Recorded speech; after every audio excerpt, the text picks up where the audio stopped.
दुनिया के कई देशों में कोरोना संक्रमण के मामले फिर से तेजी से बढ़ने लगे हैं। चीन में कोरोना के मामले सारे रिकॉर्ड तोड़ रहे हैं। पश्चिमी यूरोप के भी कई देशों में संक्रमितों की संख्या में बढ़ोतरी हो रही है। चीन के स्वास्थ्य अधिकारियों का मानना है कि मामलों में बढ़ोतरी की वजह ओमिक्रॉन का सब वेरिएंट BA.2 है।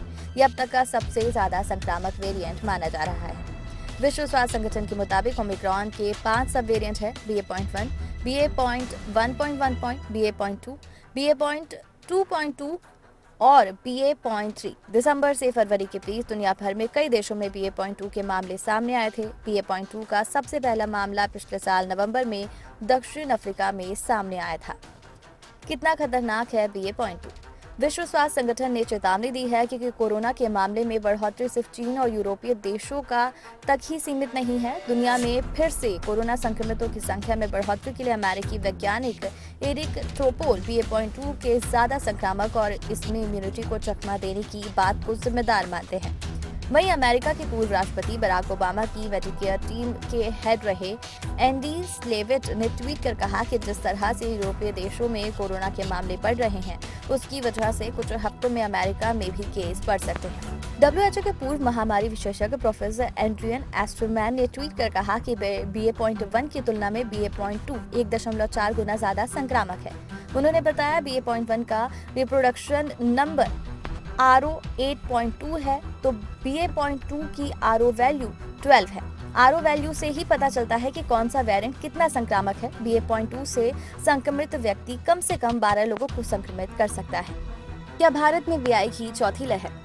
IIM कोच्चि के रिसर्च सेल के हेड डॉक्टर राजीव जयदेवन ने बताया कि भारत में चीन के उलट जबरदस्त हाइब्रिड इम्यूनिटी है। उन्होंने कहा कि पिछले साल दूसरी लहर आई थी और उसके बाद वैक्सीनेशन भी तेजी में हुआ।